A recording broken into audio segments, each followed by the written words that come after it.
किसी के साथ सो रहे हो ना तुम? कौन है वो? कार्तिक, तुम मुझसे तंग आ गए हो ना? तुम्हें अब पहले जैसे नहीं लगती मैं। क्या बकवास कर रही हो तुम Natasha? You know baby, I love you. तुम्हारे अलावा मेरी लाइफ में और कोई नहीं है। झूठ मत बोलो मुझसे। दूध पीती बच्ची नहीं हूं मैं जो तुम्हें समझ ना पाऊं। सब जानती हूं मैं कार्तिक, और सच्चाई एक्सेप्ट कर ली है मैंने। बस नाम बताओ कौन है वो? Stop it now. मैं तुमसे प्यार करता हूँ इसका ये मतलब नहीं तुम जो भी बकवास करोगी मैं चुपचाप सुन लूंगा। ये रोज रोज के नखरे से मैं परेशान हो गया हूँ। हाँ, परेशान तो हो गई मुझसे। कोई और जो मिल गई है तुम्हें। छुटकारा पाना चाहती हो ना तुम मुझसे हमेशा के लिए?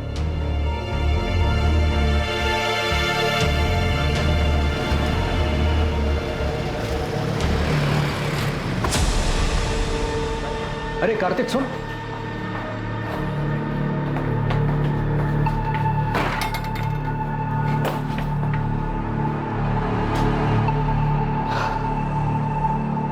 क्या बात है कार्तिक, इतना परेशान क्यों है? नताशा, वो औरत मेरी जान लेकर रही। उसके सवाल कभी खत्म ही नहीं होता।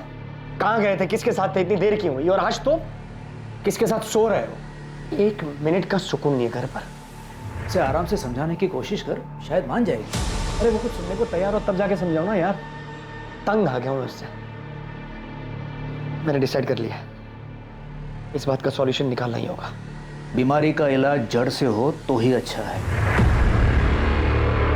अभी नताशा की बात को छोड़, वो रूम नंबर 7 वाली मिसेस मेहरा, उसका क्या करना है यार? जबरदस्ती ऑपरेशन की बात कर रही है वो।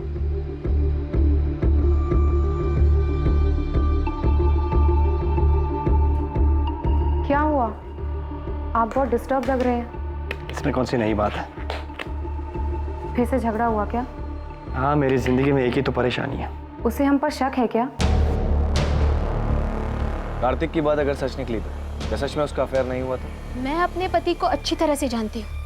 मुझसे उब गया है, छुटकारा पाना चाहता है वो मुझसे, पर मैं ऐसा कभी होने नहीं दूंगी। मैं तुम्हारे साथ हूं नताशा। आगे जो कुछ भी करना है सोच समझ के करना होगा।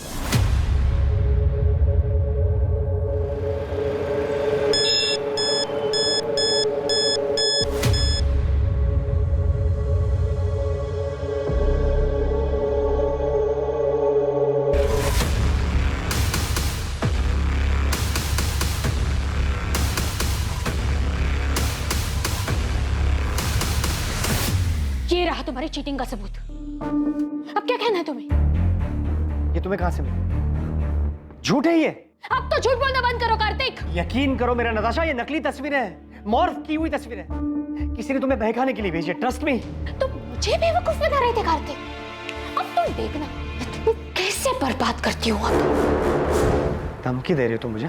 तुम्हें जो समझना है तुम समझ लो। तुम भी सुन लो, मैं ऐसा होने नहीं दूंगा।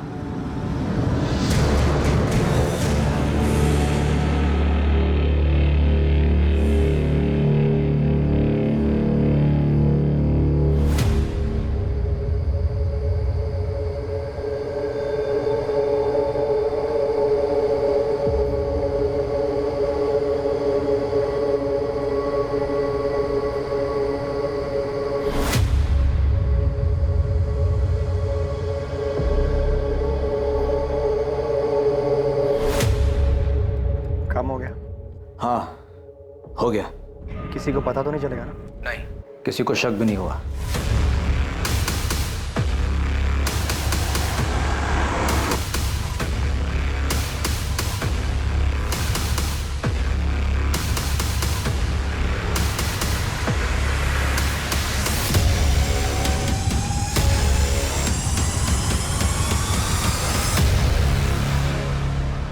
इंसान फितरत से ही पेचीदा होता है और इसकी जटिलता तब और बढ़ जाती है जब वो किसी रिश्ते में हो।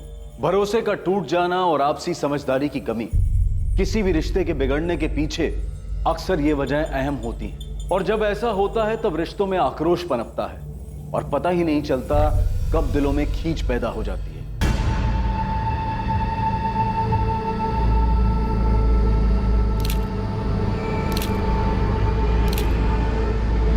सर, विक्टिम को स्टैप किया गया, गला दबाने के निशान भी साफ दिखाई दे रहे हैं और चेहरा भी बिगाड़ दिया गया ताकि विक्टिम की पहचान को छुपाया जा सके। बॉडी पर और कोई भी जेवर नहीं है सिवाय इस ब्रेसलेट। इसका लॉक खुलना बहुत मुश्किल है। मुझे लगता है कातिल जल्दबाजी में इसे छोड़कर भाग गया। इस मर्डर का मकसद तो लूट पाट ही दिखाई दे रहा है। ये देखिए सर, विक्टिम की उंगलियों पर रिंग के निशान है। शायद उन लोगों ने उतार ली होगी। शायद उस पत्थर से विक्टिम का चेहरा बिगाड़ा गया होगा। उस पर खून का निशान है। शायद वो खून विक्टिम का होगा। बॉडी को पोस्टमार्टम के लिए भेज दो और मर्डर केस फाइल कर दो। सर, मैं पास की सोसाइटी में रहता हूँ। मैं बालकनी पे खड़ा था, मैंने देखा कि एक वाइट कलर की वोजन 800 कार जो है झाड़ियों के पास रुकी। उसमें से 2 आदमी उतरे और दोनों ने मिलकर एक बंडल को जो है नीचे फेंका। कौन थे वो दोनों? पहले कभी देखा उनको? रात बहुत थी, ऐसे भी ये जगह मेरी बालकनी से बहुत दूर है, मैं देख नहीं पाया। और कुछ देखा था? कार का नंबर या और कुछ? उनकी कार के पीछे राइट साइड के कॉर्नर में कुछ था, डिजाइन तो समझ नहीं आया, लेकिन कुछ रेडियम सा चमक रहा था, स्टिकर या समथिंग। कुछ और याद आ जाए तो हमें बता देना। चाहिए? जी सर। प्रधान, सबसे पहले हमें विक्टिम की आइडेंटिटी का पता लगाना है। सभी पुलिस स्टेशन में मिसिंग कंप्लेंट चेक करो। विक्टिम की डिटेल्स, कपड़े और वो ब्रेसलेट न्यूज़पेपर और सोशल मीडिया पे डाल दो। वोजोन 800 कार का पता लगाने के लिए भी सब्जियों को काम पे लगा देते। अगर कातिल तक पहुंचना है तो हमारे पास ये सिर्फ व्हाइट कलर की हचबैक कार है। राजीव, किसी को शक तो नहीं होगा ना कि ये गाड़ी मेरी थी? तो टेंशन मत ले। अगर हम शांत रहेंगे ना तो किसी को कुछ नहीं पता चलेगा, समझा? और ये गहने का क्या करना है? तू रख ले, इस काम का इनाम समझ। बस ध्यान रखना कि इन्हें अभी बेचने की कोशिश भी मत करना। पुलिस ने अपना काम शुरू कर दिया और अगली सुबह सभी अखबारों में उस अज्ञात महिला की हत्या की खबर छपी। अज्ञात पीड़िता से जुड़ी जानकारी को सोशल मीडिया पर भी इस उम्मीद के साथ शेयर किया गया कि कोई ना कोई इस मृत महिला को पहचान लेगा। मुखबिरों को भी सक्रिय कर उस रेडियम स्टिकर वाली वोजान 800 कार का पता लगाने के लिए कहा गया, जिसका इस्तेमाल विक्टिम की लाश को ठिकाने लगाने के लिए किया गया था। पल्लवी मैम, क्या हुआ सरका? वो शास्त्री नगर वाले केस में उन तीनों बच्चों को कहाँ बेचा गया इसका पता चल गया। किसी चांद बेगम के कोठे पे हैं वो तीनों, डीबी रोड के रेड लाइट एरिया में। तुम ऐसा करो, अंजलि और पूजा से बात करो, उनसे कोऑर्डिनेट करके उन्हें कहो कि डायरेक्टली स्पॉट पर ही पहुंच जाए। मैं इंस्पेक्टर सिंह से बात करती हूँ। इस बार हमें तुरंत रेड करनी पड़ेगी। Okay ma'am. विक्टिम की एज 28 और 32 साल के बीच की है। टोटल 4 बार उसे स्टैब किया गया है। मर्डर वेपन जैसे कोई तेज धार वाला हथियार जैसे चाकू। स्टैबिंग के साथ साथ विक्टिम का गला भी दबाया गया है। दम घुटने की वजह से विक्टिम की मौत हुई है। कातिल नहीं चाहता था कि विक्टिम किसी भी हालात में जिंदा बचे। बॉडी पर काफी स्ट्रगल मार्क्स है, जैसे विक्टिम ने काफी हाथ पैर मारे होंगे, लेकिन उसे काबू में करने के लिए एक आदमी काफी नहीं होगा। इसलिए ऐसा लग रहा है कि हत्यारे एक से ज्यादा होंगे, but I am not sure. कोई सेक्सुअल असॉल्ट? नहीं, but victim was sexually active. मौत का समय क्या होगा?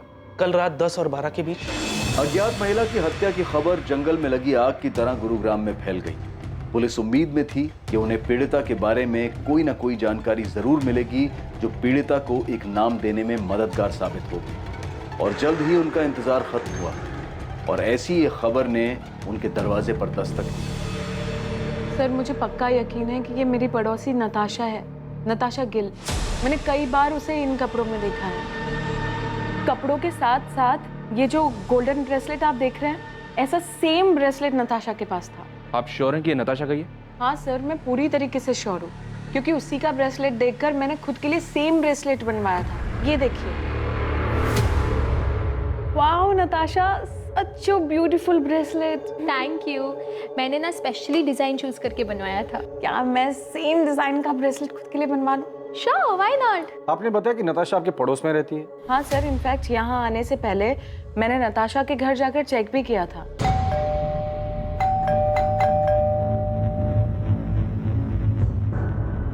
उसके बाद मैंने नताशा और उसके पति कार्तिक को फोन भी ट्राई किया, पर दोनों का नंबर स्विच ऑफ आ रहा था। ये सब देखकर मुझे लगा कि कुछ ना कुछ तो गड़बड़ है, इसलिए मैं सीधा यहाँ पर आ गई। आप मुझे कार्तिक और नताशा का नंबर लिख के दीजिए। वैसे ये दोनों काम क्या करते हैं? सर, कार्तिक डॉक्टर है और उसका खुद का नर्सिंग होम भी है, fit and care nursing home, जो जीवन चौक पर है। और नताशा टीचर है, स्कूल में हायर क्लासेस को पढ़ाती है। नताशा और कार्तिक के बीच रिलेशन कैसा था? देखने से तो सब ठीक ही लगता था सर, पर कभी कभी नताशा की बातों से ऐसा लगता था कि वो अपने हस्बैंड को लेकर बहुत पसेसिव थी। सर, कार्तिक और नताशा दोनों के फोन स्विच ऑफ। कोई और नंबर है? मेरा मतलब है माँ बाप या कोई रिलेटिव। नहीं सर, मेरे पास तो कोई नंबर नहीं है, पर आप उज्ज्वला से पूछ सकते हैं। वो मेरे यहाँ काम करती है और नताशा के यहाँ पर भी वही काम करती है।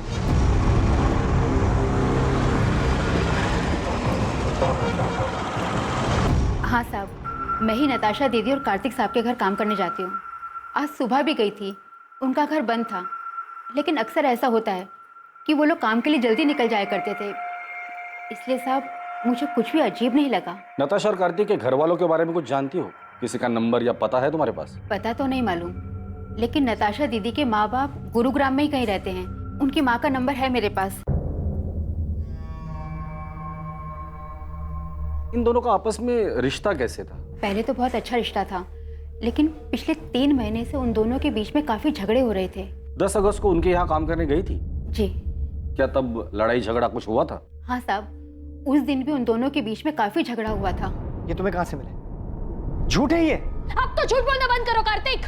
तुम देखना मैं तुम्हें कैसे बर्बाद करती हूँ अब। नताशा ने? क्यों? वो अफेयर वाले शक को लेकर? हो सकता है साहब। ठीक है उज्ज्वला, तुम जा सकते, जरूरत पड़ेगी तो दोबारा बुला लो। जी साहब।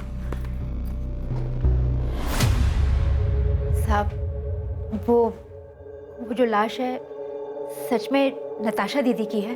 देखो, जब तक नताशा के परिवार वाले आके लाश को पहचान नहीं लेते हम कुछ नहीं कह सकते। नताशा के पेरेंट्स से बात हो गई है, वो डेड बॉडी की पहचान करने के लिए हॉस्पिटल आ रहे हैं। लेकिन सर, कार्तिक के बारे में उन्हें भी कोई खबर नहीं है। अगर वो लाश नताशा की है तो बड़ी अजीब बात है। बीवी को मरे 2 दिन हो गए और पति गायब है। या तो कार्तिक भाग गया है या फिर उसके साथ भी कुछ हुआ है। ईशा, तुम्हारा असाइनमेंट कंप्लीट हुआ? कल तुम्हारी लास्ट डेट है ना? नहीं माँ। क्यों? और तुम कॉलेज भी नहीं गई आज? मेरा मन नहीं हो रहा था। अच्छा माँ, वो पापा से बात हुई? नहीं, और मुझे उनसे कोई बात करनी भी नहीं। अच्छा ठीक है, बैठो, खाना खाओ। वो तुम्हारे पापा हैं, तुम उनसे बात नहीं करोगी तो सब क्या कहेंगे? जिसे जो बोलना है बोलने दो माँ, मुझे कोई फर्क नहीं पड़ता। जो कुछ भी हुआ है उसे अब पीछे छोड़कर आगे तो बढ़ना पड़ेगा ना। ईशा, मैं तुमसे बात कर रही हूँ, फोन साइड में रखो। माँ, आपने ये मैसेज देखा क्या?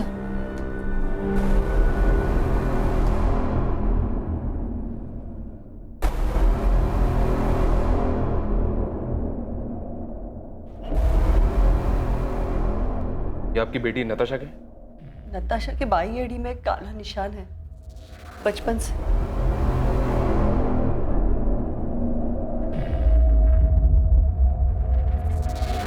नताशा, नताशा, नताशा, सर 4 साल पहले नताशा को मलेरिया हुआ था। तब हमने कार्तिक के नर्सिंग होम में ही उसी की एडमिशन की थी। कार्तिक और नताशा पहली बार वहीं पे मिले थे। हमें उनके रिश्ते के बारे में बहुत बाद में पता चला। कार्तिक मुझसे 12 साल बड़ा हुआ तो क्या हुआ, उसे क्या फर्क पड़ता है? हम एक दूसरे से बहुत प्यार करते हैं, ये काफी नहीं है? नताशा, तुम अभी समझ नहीं रही हो। 12 साल बहुत होते हैं, और फिर कार्तिक की एक बार पहले शादी हो चुकी है।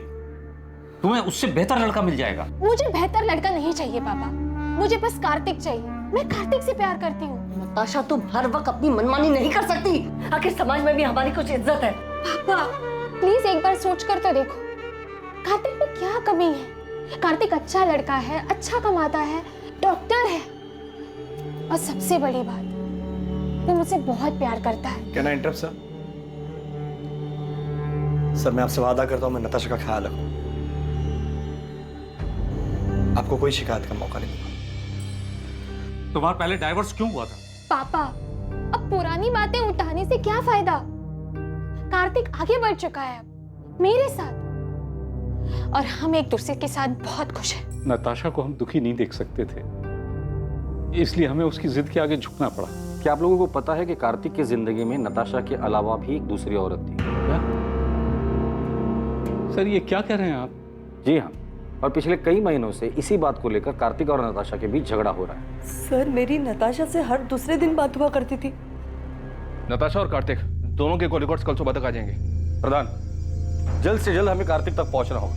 पहले उसकी बीवी नताशा की डेड बॉडी हमें मिलती है, फिर पता चलता है कि उसके लाइफ में नताशा के अलावा दूसरी औरत भी, और इन सब के बीच ये कार्तिक कहाँ गायब हो गया पता नहीं। हो सकता है सर कार्तिक के कॉल रिकॉर्ड से हमें उस दूसरी औरत का पता चल जाए।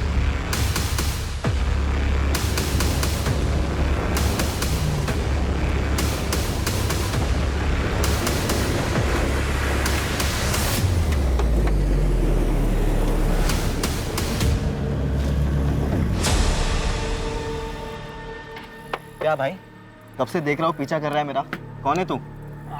अरे मेरा एक दोस्त है सतीश, मुझे लगा उसकी गाड़ी है। अबे कौन है सतीश? मैं किसी सतीश को नहीं जानता। पिछले 10 साल से ये गाड़ी मेरे पास है। ऐसे कैसे हो गया? नंबर तो वही है। अबे ये गाड़ी मेरी है। टाइम बर्बाद कर रहा है मेरा। चल निकल। फिर मुझसे ही गलती हुई होगी, नंबर गलत याद होगा। सॉरी। हाँ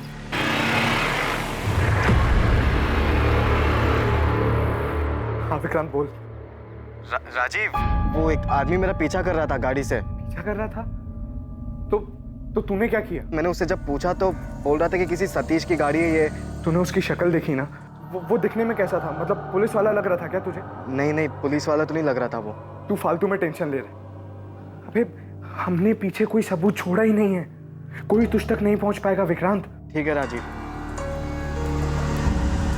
सर, कॉल रिकॉर्ड्स के हिसाब से नताशा रात को 10 बजे अपने घर वाले एरिया से बाहर निकली थी। फिर उसका फोन एक जगह से दूसरी जगह लगातार मूव होता रहा और 1 घंटे बाद तकरीबन रात को 11 बजे उसका फोन स्विच ऑफ हो गया। उसके फोन पर लास्ट कॉल रात को 9:30 बजे था सर, 44756 इस नंबर से।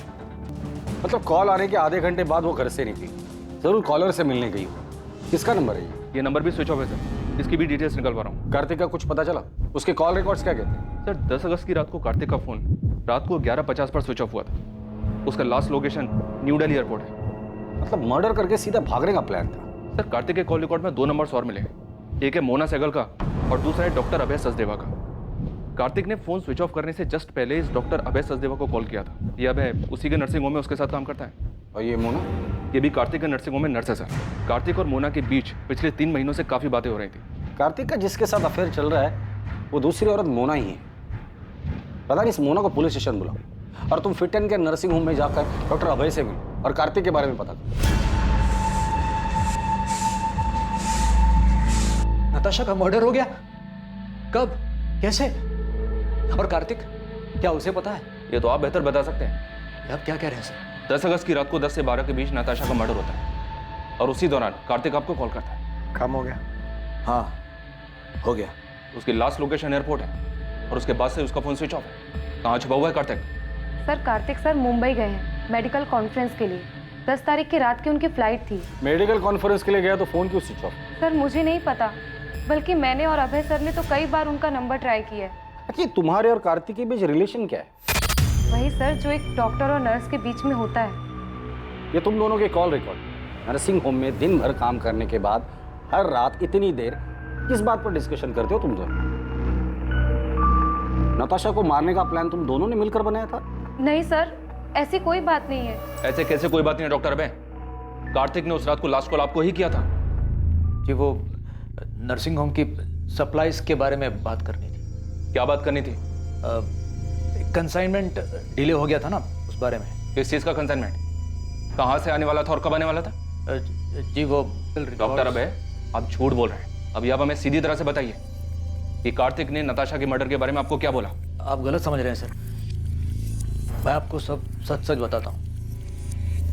हमारे हॉस्पिटल की एक नर्स ने एक पेशेंट को गलत दवाई दे दी थी, जिस वजह से उसकी कंडीशन बहुत सीरियस हो सकती थी। वो तो फॉर्चुनेटली टाइम पे पता चल गया और सब संभल गए। सर यही चेक करने, कंफर्म करने के लिए कार्तिक ने मुझे कॉल किया था। तो मतलब मर्डर के साथ साथ आप लोग मेडिकल नेग्लिजेंसी को भी कवर अप करते हैं? हाँ सर, मैं मानती हूँ कि मेरा और कार्तिक का अफेयर है, लेकिन नताशा के मर्डर के बारे में मुझे कुछ भी नहीं पता। तो मर्डर वाली रात तुम दोनों साथ में क्या कर रहे थे? तुम दोनों की सेल लोकेशन से साफ पता चलता है कि मर्डर वाली रात तुम दोनों रात 9 बजे से लेकर 11 बजे तक साथ में थे। एक्चुअली हम लोग ब्लू मून होटल में थे। लेकिन नताशा को हमारी फोटोज कहाँ से मिली? यही तो मेरी समझ में भी नहीं। धमकी भी दे रखी है मुझे, वो मुझे बर्बाद कर देगी। तो अब आगे क्या करना है? इससे पहले कि नताशा नाम का सरदर्द नासुर बने, मुझे इसका जड़ से इलाज करना होगा। तो नताशा से छुटकारा पाने के लिए कार्तिक ने नताशा को रास्ते से ही हटा दिया? सर उस रात मैं और कार्तिक साथ में ड्रिंक कर रहे थे। नताशा ने जीना मुश्किल कर रखा। हर रोज नए ड्रामे करती है। आज तो पता नहीं कहां से उसे मेरे और मोना के फोटोज हाथ लगे। लेकिन उसके पास फोटोग्राफ्स आए कहां से? पता नहीं यार कहां से मिले। लेकिन अब इस बात का परमानेंट सॉल्यूशन ढूंढना होगा। मतलब कार्तिक ने नताशा को मारने की बात की थी? सर मुझे नहीं पता कि कार्तिक ने ऐसा क्यों कहा, उसके कहने का क्या मतलब था, लेकिन मैं कार्तिक को अच्छे से जानती हूँ, वो ऐसा बिल्कुल भी नहीं कर सकता। सर हमने हमारे रिलेशन को सीक्रेट रखा था। अगर किसी को ये बात पता थी तो वो बस डॉक्टर अभय है। तो क्या वो पिक्चर्स डॉक्टर अभय ने नताशा को भेजी? नहीं सर, भला मैं क्यों नताशा को कार्तिक और मोना के पिक्चर्स दूंगा? वो पहले इतना परेशान है। रही बात नताशा के मर्डर की, तो सर मुझे नहीं लगता कार्तिक ऐसा कुछ करेगा। कार्तिक मुंबई में जिस मेडिकल कॉन्फ्रेंस के लिए गया है, वहां किसी को बोल के उससे बात कर सकते हैं आप? सर कार्तिक का पता चल गया है, वो अभी मुंबई में ही है, बात हो गई है उससे। वो यहाँ गुरुग्राम के लिए निकल रहा है। कार्तिक को तो पता ही नहीं है कि उसकी वाइफ नताशा का मर्डर हो चुका है। जब उसको बताया काफी चौंक गया था। क्या वाकई में कार्तिक सच बोल रहा था? क्या वाकई उसे नताशा की मर्डर की कोई खबर नहीं थी? और अगर कार्तिक को इस बारे में कुछ पता नहीं था तो उसने पिछले 2 दिन से अपना फोन क्यों ऑफ कर रखा था? या फिर यह हत्या कार्तिक की तरफ से एक परफेक्ट मर्डर था, जिसमें हत्या के वक्त उसका गुरुग्राम से बाहर मुंबई में होना सिर्फ उसकी प्लानिंग का एक हिस्सा था ताकि वो आरोपों से बच सके? इन सारे सवालों के जवाब पुलिस को सिर्फ कार्तिक से मिल सकते थे। कितनी बार बताऊं सर, मैंने फोन स्विच ऑफ नहीं किया था। मोना से मिलने के बाद मैं कैब लेकर एयरपोर्ट के लिए निकला था और गलती से फोन कैब में छूट गया। नताशा से पहले भी तुम्हारी एक शादी हुई थी, वो बीवी कहाँ है? उसकी डेथ हो चुकी है। उसी के बाद मैंने नताशा के साथ शादी की। नताशा के माँ बाप को झूठ क्यों बोला था कि तुम्हारा डिवोर्स हुआ है? मैंने झूठ नहीं बोला, नताशा ने बोला था। वो क्यों झूठ बोली? मैं कैसे बता सकता हूँ? 10 अगस्त की रात जब तुम तुम्हारे दोस्त अभय के साथ ड्रिंक कर रहे थे, तब तुमने कहा था कि नताशा का परमानेंट सॉल्यूशन ढूंढना है। अब इस बात का परमानेंट सॉल्यूशन ढूंढना होगा। और यही बात तुमने मोना से भी कही थी मर्डर वाली रात। इससे पहले कि नताशा नाम का सरदर्द नासूर बने, मुझे इसका जड़ से इलाज करना होगा। मेरे कहने का मतलब ये नहीं था सर, मैं डिवोर्स की बात कर रहा था। मैं नताशा से मिलकर आउट ऑफ कोर्ट सेटलमेंट करने की बात कर रहा था। तो इस मर्डर में तुम्हारा कोई हाथ नहीं? मैं नताशा का मर्डर क्यों करूंगा सर? और कोई है जो नताशा को मारना चाहता हो? मुझे इस बारे में नहीं पता सर, लेकिन सर हमारी शादी से पहले नताशा का एक दोस्त हुआ करता था, अमृत। वो उसे बहुत पसंद भी करता था। इनफैक्ट हमारी शादी के बाद उसने नताशा के साथ बात करना भी बंद कर दिया था। हाँ सर, मैंने उससे बात करनी बंद कर दी क्योंकि मैं नताशा को पसंद करता था, लेकिन नताशा कार्तिक से प्यार करती थी। उस वक्त मैं ये देख नहीं पाया और मैंने उससे बात करनी बंद कर दी। और फिर 3 साल बाद तुम दोनों में बातें शुरू हो गई। तुम्हें लगा इस बार तुम्हारा चांस लगेगा, क्योंकि नताशा कार्तिक से नाराज थी। तूने बात करने की कोशिश की, लेकिन नताशा ने मना कर दिया और इसलिए गुस्से में आकर तुमने नताशा को मार डाला। सर मैंने किसी को नहीं मारा और ना ही मैं नताशा से प्यार करता था। 3 महीने पहले इत्तेफाकन वो मुझे एक सोशल नेटवर्क की साइट पे मिली। हमारी बातचीत हुई और नंबर एक्सचेंज किया। चल मान लेते कि तू जो कुछ भी बोल रहा है वो सच बोल रहा है। नताशा तुम्हारी अच्छी दोस्त थी, काफी बातें शेयर हुई होगी। तुम्हें क्या लगता है नताशा को किसने मारा होगा? सर वो सब मुझे नहीं पता, लेकिन मैं इतना बता सकता हूँ कि नताशा ने तय कर लिया था कि वो कार्तिक के ऊपर चीटिंग का केस करे। उसे बर्बाद करना चाहती थी। हो सकता है कार्तिक उसे अपने रास्ते से हटाना चाहता है।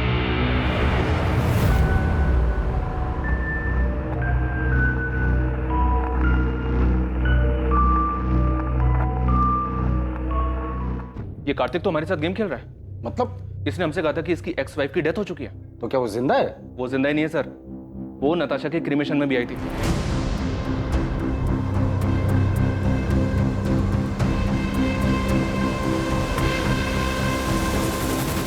पल्लवी गिल, कार्तिक की एक्स वाइफ।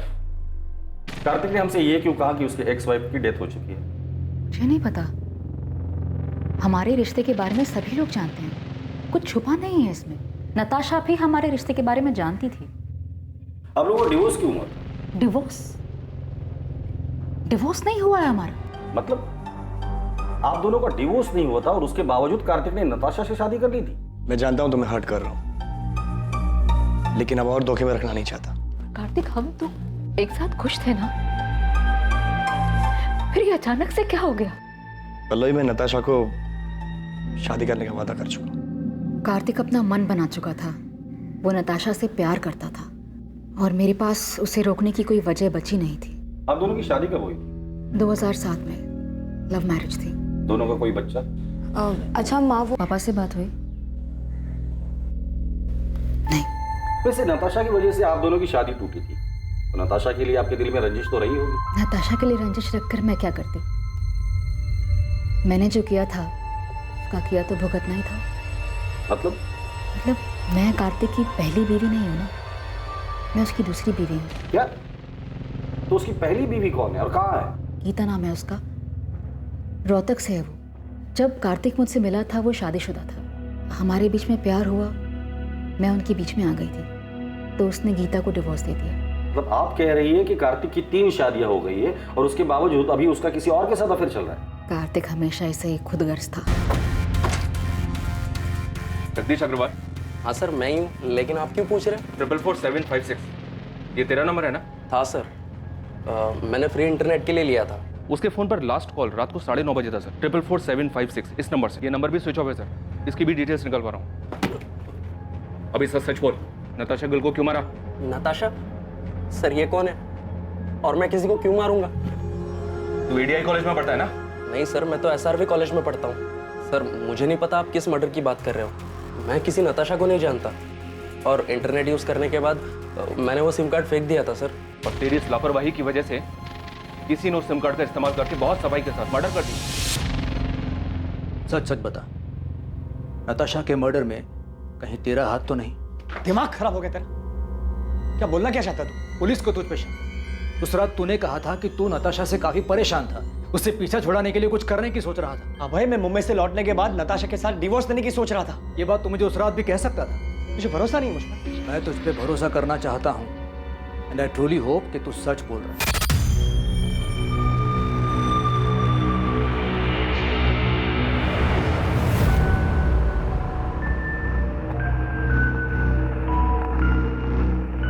कार्तिक, पुलिस को अब भी तुम पर शक है क्या?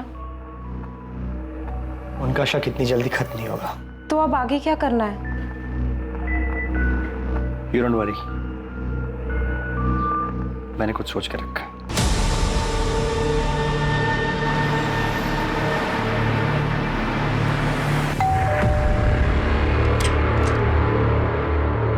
गीता कक्कड़ जी। जी, कार्तिक और मेरी शादी तो बहुत ही कम उम्र में करा दी गई थी, और जैसे ही उसकी पढ़ाई कंप्लीट हुई तो दिल्ली के एक हॉस्पिटल में उसकी जॉब भी लग गई। पहले तो हफ्ता 2 हफ्ते में अक्सर वो घर चला आया करता था, लेकिन फिर धीरे धीरे हफ्ते महीने में बदल गए। आपका और कार्तिक का डिवोर्स कब हुआ? 2007। जब कार्तिक दिल्ली में था तब उसकी मुलाकात पल्लवी से हुई। मुझे तो उनके रिश्ते की कोई भनक भी नहीं थी, लेकिन फिर अचानक कार्तिक ने सामने से आके मुझे सब कुछ बता दिया। इसलिए जब उसने मुझसे डिवोर्स मांगा तो मैंने मना नहीं किया। कार्तिक का काम अच्छा चल रहा था, तो मुझे लगा कि वो हमारी बेटी को एक अच्छी जिंदगी दे पाएगा, इसलिए मैंने हमारी बेटी की कस्टडी उसे सौंप दी। आपकी और कार्तिक की एक बेटी भी है? जी हाँ, ईशा गिल, और वो अपने पापा कार्तिक और पल्लवी के साथ ही तो रहती है। लेकिन कार्तिक और पल्लवी दोनों ने हमें ईशा के बारे में तो कुछ नहीं बताया। कार्तिक आखिर झूठ क्यों बोल रहा था? क्या वो खुद को बचाना चाहता था या फिर किसी और को? पल्लवी से मेरी शादी हुई तब ईशा 7 साल की थी। शुरुआत से ही मैंने ईशा को अपनी बेटी माना था। मैंने और कार्तिक ने दोनों ने मिलकर इसे बड़ा किया है। लेकिन फिर पापा की जिंदगी में नताशा आई और सब कुछ बिखर गया। मैं ईशा को अपने साथ रखना चाहता था, उसे कभी छोड़ना नहीं चाहता था। लेकिन मैं माँ को छोड़कर कहीं नहीं जाना चाहती थी, खासकर उस नताशा के साथ रहने के लिए, जिसकी वजह से मेरी माँ को इतनी ठेस पहुंची। मैंने वो घर छोड़ा था, लेकिन ईशा को कभी नहीं छोड़ा। वो मेरी इकलौती औलाद है। मेरे लिए मेरी फैमिली सिर्फ मेरी माँ है सर, और कोई भी नहीं। और अगर पापा को मेरी इतनी चिंता होती तो वो मुझे छोड़कर कभी नहीं जाते। कार्तिक, पल्लवी और ईशा तीनों से बात करके सिर्फ फैमिली ड्रामा सामने आ रहा है। अभी तक हमारे पास किसी के खिलाफ कोई सबूत भी नहीं है और ना ही कोई वजह। सर कार्तिक के कॉल रिकॉर्ड्स के हिसाब से भी उसकी और नताशा की लोकेशंस अलग अलग है।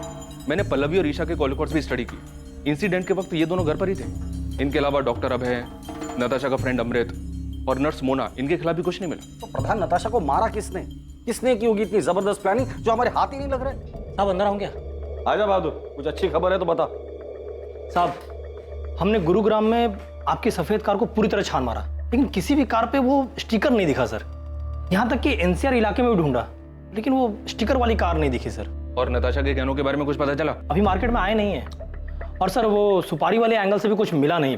तुमने कहा था कि गुड़गांव में 3 ओजोन 800 सफेद कार्स हैं, लेकिन किसी पर भी स्टिकर नहीं है, पता है मुझे। उन कार ओनर्स का नाम और एड्रेस है तुम्हारे पास? हाँ साहब, वो तो मैंने पहले ही पता कर लिया। मुझे लगता है कातिल ने वो रेडियम स्टिकर निकाल दिया होगा। प्रधान, इन तीनों के हिस्से निकालो और उठाकर लेकर आओ।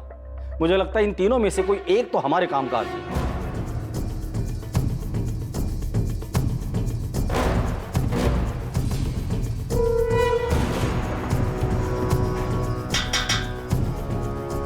क्या हुआ सर? विक्रांत मेरा बेटा है, कहाँ है? वो तो गैरेज में गया है काम करने। विक्रांत जहाँ काम करता है वहाँ का एड्रेस दीजिए। सब क्या हुआ मुझे?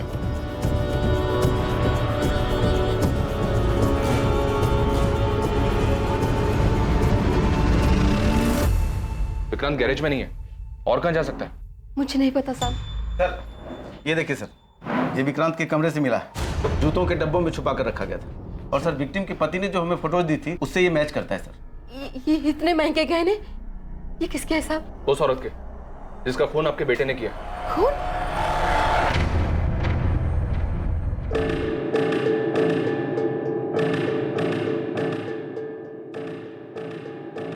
हाँ विक्रांत बोल। राजीव, अबे पुलिस मेरे घर तक पहुंच गई।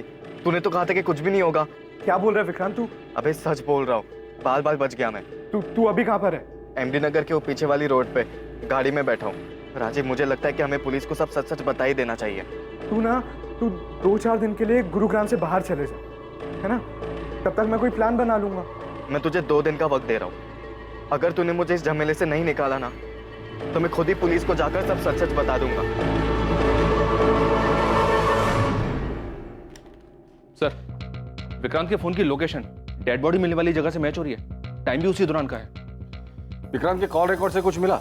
विक्रांत जिस नंबर पे रेगुलर टच में था, उन सारे नंबर्स की डिटेल्स निकलवा रहा हूँ सर। और वो मनोहर जिसने डेड बॉडी को गाड़ी से उतारते हुए देखा था, उसने बताया था 2 आदमी थे। एक तो ये विक्रांत ही है, दूसरे आदमी का पता लगाना बाकी है। विक्रांत का कुछ पता चला? विक्रांत के घर पे कांस्टेबल्स लगा दिए सर।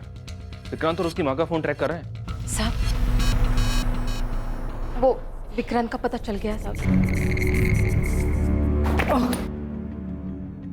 मुझे क्या लगा था गाड़ी धोने से सबूत धुल जाएंगे। मेरी सफेद ओजोन 800 हमने फॉरेंसिक में भेज दी है, जिसमें नताशा के खून के ट्रेस मिल ही जाएंगे। इसलिए कोई भी कहानी सुनाने के बारे में सोचना भी मत।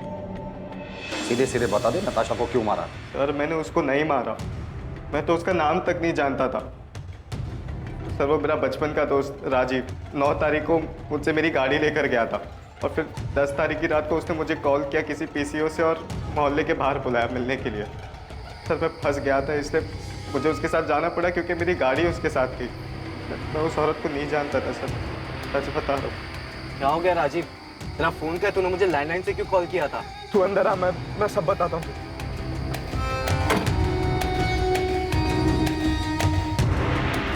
राजीव तू इतना बौखलाया हुआ क्यों है? कुछ बताएगा मुझे क्या हुआ? क्या था सर, उसे पाने के लिए जो बन पड़ा मैंने किया सर। किसके प्यार का जुनून था? नताशा के? नहीं सर, ईशा के। ईशा के लिए तूने नताशा को मार दिया? हाँ सर। तो ईशा ने तुम्हें कहा था नताशा को मारने के लिए? नहीं सर, उसकी माँ पल्लवी ने कहा था सर।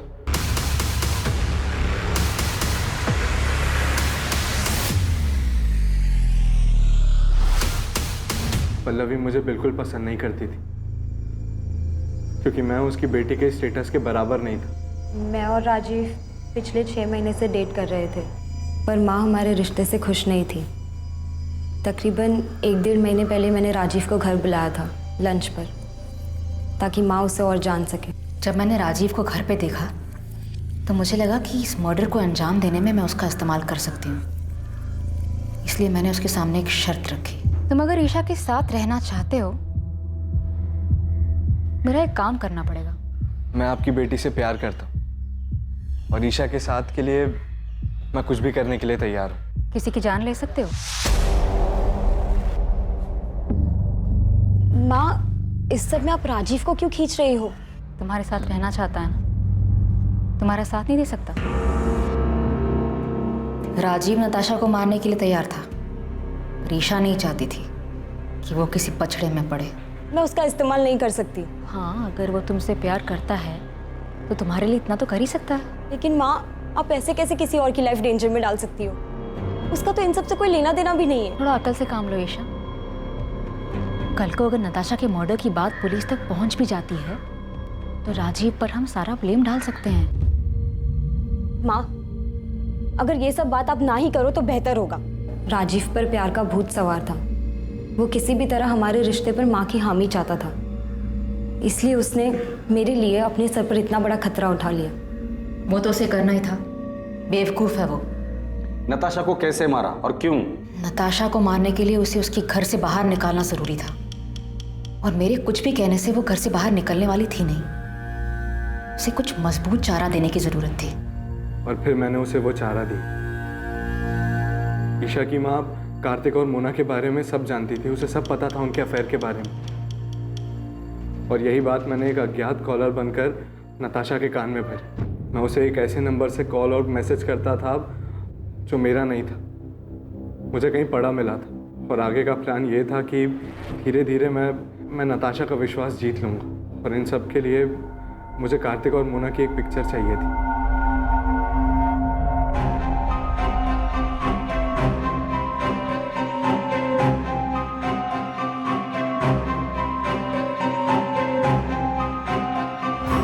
प्लान के मुताबिक 10 अगस्त को राजीव ने वो फोटोज उसे दिखाए। मुझे पता था नताशा वो फोटोज देखकर बहुत अपसेट होगी। फिर रात 9:30 बजे मैंने नताशा को कॉल कर मिलने बुलाया। मैंने कहा कि मुझे पता है कार्तिक कहाँ है और किसके साथ है, और 1 लाख रुपए के बदले में मैं उसे वहाँ ले जा सकता हूँ। और नताशा कार्तिक को रंगे हाथों पकड़ना चाहती थी। वो तुरंत राजी हो गई। फिर थोड़ी देर बाद ही मैंने नताशा को मार्केट रोड के चौराहे से पिक किया। कहाँ है कार्तिक? किसके साथ है? मैं आपको वहीं लेके जा रहा हूँ। आप पैसे लाए हो? हाँ, पूरे 1 लाख है, पर काम हो जाने के बाद। ये कहाँ लेके आ गए हो तुम मुझे? यहाँ जंगल के बीच में तुमने गाड़ी क्यों रोक दी? बस 1 मिनट। पल्लवी, ईशा, तुम दोनों यहाँ पे क्या कर रहे हो?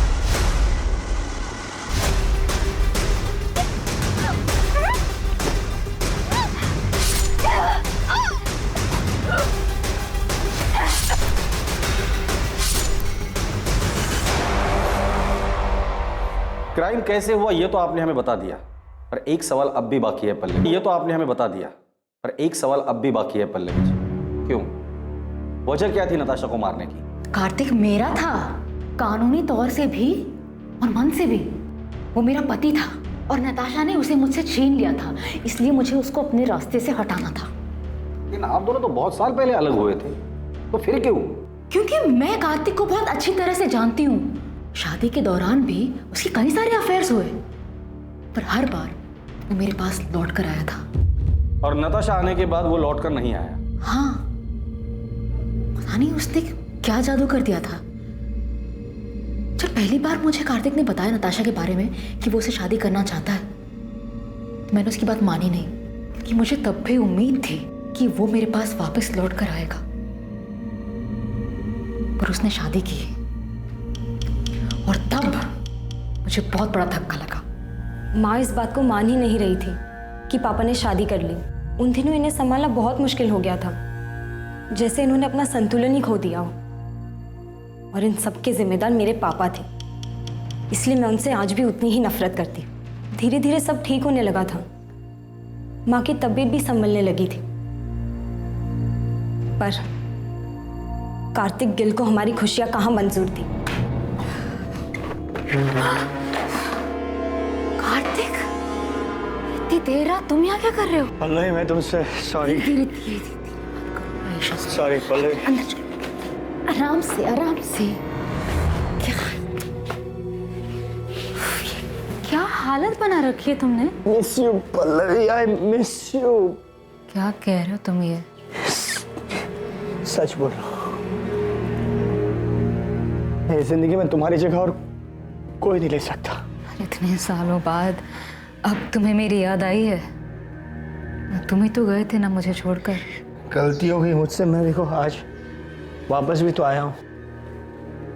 आज मेरे पास सब कुछ, नताशा, मोना, फिर भी मैं बहुत अकेला हूँ। Love you, I love you. Kartik के साथ वो रात गुजारने के बाद मेरी समझ में आ गया था कि कार्तिक अब भी मुझसे प्यार करता है और नताशा ही हमारे रास्ते का कांटा थी। इसलिए नताशा को रास्ते से हटाने का प्लान तुमने बना लिया और उसमें ईशा को भी शामिल कर लिया। क्या माँ, आपको समझ भी रहा है आप क्या सोच रही हो? तुम नहीं समझ रही हो मैं क्या बोल रही हूँ। नताशा के जाने के बाद सब कुछ पहले जैसा हो जाएगा। हम सब लोग खुशी खुशी रहने लग जाएंगे। तुम्हारे पापा भी हमारे साथ रहेंगे। माँ प्लीज संभालो खुद को और मेरी बात को समझो। ये सब करने का कोई फायदा नहीं होगा माँ। पापा लौटकर नहीं आने वाले। प्लीज मेरी मदद करो। मैं अपनी माँ की तरह सपनों में नहीं जीती। मैं जानती थी ऐसा कुछ नहीं होगा। पापा की फितरत बदलने वाली नहीं थी। जब तुम्हें ये सब कुछ पता था तो माँ का साथ क्यों दिया? क्योंकि ये मेरी माँ है। बचपन से सिर्फ इन्होंने ही मुझे प्यार दिया है। मेरे अपने माँ बाप तक को मेरी कोई फिक्र नहीं है। इन्होंने कभी मुझे अकेला नहीं छोड़ा। और जहाँ तक बात नताशा की थी तो मेरी माँ की हालत की जिम्मेदार वही है। उसी ने हमारा घर तोड़ा था। सच कहूं उसे मारने का मुझे कोई गम नहीं। तुम लोगों की जिंदगी अच्छे से कट रही थी। तुम दोनों को देखकर कोई नहीं कहेगा कि ईशा तुम्हारी असली बेटी नहीं है, तुम उसकी असली माँ नहीं। इतना सब कुछ अच्छे से चल रहा था, वो एक झटके में तुमने खत्म कर दिया। एक ऐसे आदमी के लिए जिसने बार बार ये साबित किया है कि वो तुम्हारा ही नहीं किसी का भी अच्छा पति बन ही नहीं सकता। तुम्हारा घर नताशा ने नहीं तोड़ा है, कार्तिक, जिसे अपना घर, परिवार की या शादी इस शब्द की इज्जत करने आती ही नहीं है। बेटा ये तुमने क्या कर दिया? क्यों किया ऐसा? नताशा ने तुम लोगों का क्या बिगाड़ा था? नताशा ने नहीं, आपने बिगाड़ा। शौक क्यों हो रहे हैं? शादी और रिश्तों का मजाक बनाना तो आपकी आदत है ना। किसी के साथ रहना नहीं रहना ये तो आपकी मर्जी है। जब जी चाहा तब आप वापस आ गए और जब जी चाहा तब छोड़ दिया। पहले गीता, फिर माँ, नताशा और अब मोना। उसके साथ भी आप यही करेंगे ना? न जाने कितनी लड़कियों के साथ आपने सेम ड्रामा किया होगा। आपको तो ये भी नहीं पता कि इन सब चीजों का मुझ पे कितना बुरा असर पड़ा है। मुझे तो शर्म आती है कि मैं आपकी बेटी हूं।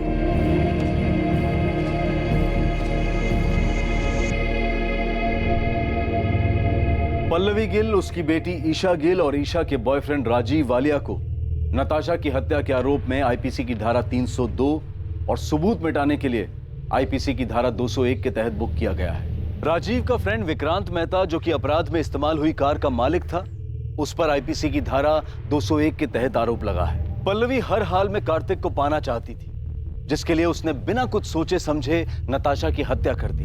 पल्लवी भावनात्मक रूप से उस हद तक पहुंच गई थी जहां तर्क और समझदारी बेकार लगने लगे थे, जहां पल्लवी को अपराध ही एकमात्र जरिया दिखाई दे रहा था और उसने इस जुर्म में ईशा को भी भागीदार बना लिया। बेशक पल्लवी गलत थी, लेकिन वो अकेली गलत नहीं थी।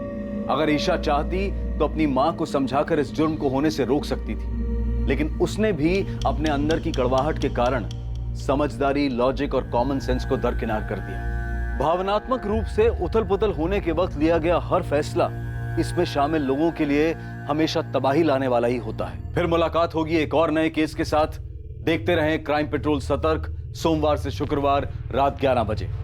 और याद रखिए, क्राइम और आपके बीच में सिर्फ इतना फर्क है कि आप कितने सतर्क हैं। सतर्क रहें, सुरक्षित रहें।